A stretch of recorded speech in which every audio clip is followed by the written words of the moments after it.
Hey, you said you're good at impressions, right? Probably the best impressionist in the world. Okay, do an impression of Dion Phaneuf angry. Dion Phaneuf happy. Phaneuf laughing. Cooking. Gardening. Knitting a scarf. Okay, do an impression of someone after they get hit by Phaneuf.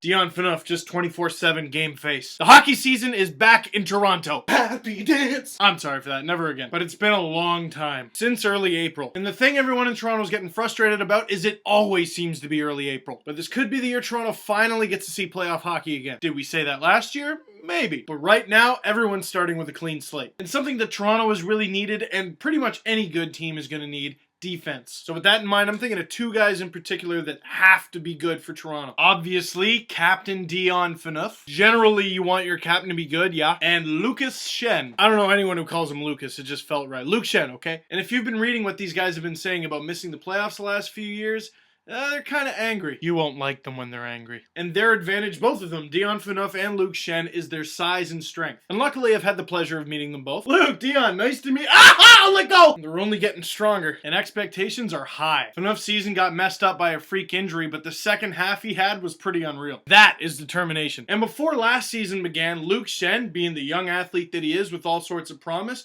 used the offseason to his advantage. And the human eraser got even more human eraser-er. And he wasn't afraid to use it, leading the entire league in hits among defensemen by the end of the season. Actually, he had the most for like most of the season and just held on to it. Not only is Schenn in beast mode, he's consistently in beast mode. And after that successful season, and after this offseason, the question now is, can Luke Schenn do even better? You know what's crazy? This is already Luke Schenn's 4th year in the league. He was just our little guy a second ago. They grew up so fast. It's just so adorable the way he destroys people along the board, you know? Sorry, it's just emotional talking about all my little bro's success. I am the 3rd Schenn brother, remember? And also looking at the captain of the team, the leader, Dion Phaneuf, training in PEI this summer. Went on an all-lobster diet. I totally made that up. I just can't think of any other stereotypical things about PEI. Phaneuf has got to find a way to transition all the momentum he had from the second half of last season into this one. And after the amazing run that Toronto had at the end of last year, Phaneuf has got to find a way, as the leader of the team, to get the team to bring that back. No pressure, of course. So let me ask you guys 3 things. How do you think Luke Schenn is going to do this season? How do you think Dion Phaneuf is going to do this season? And how do you think Toronto is going to do this season? What do I think? Look at the last 7 years. We've seen the dark. But this season, maybe, just maybe, is the light at the end of the tunnel. Now, I could keep talking about it, or I could do what we all have wanted to do for months now. Drop the puck.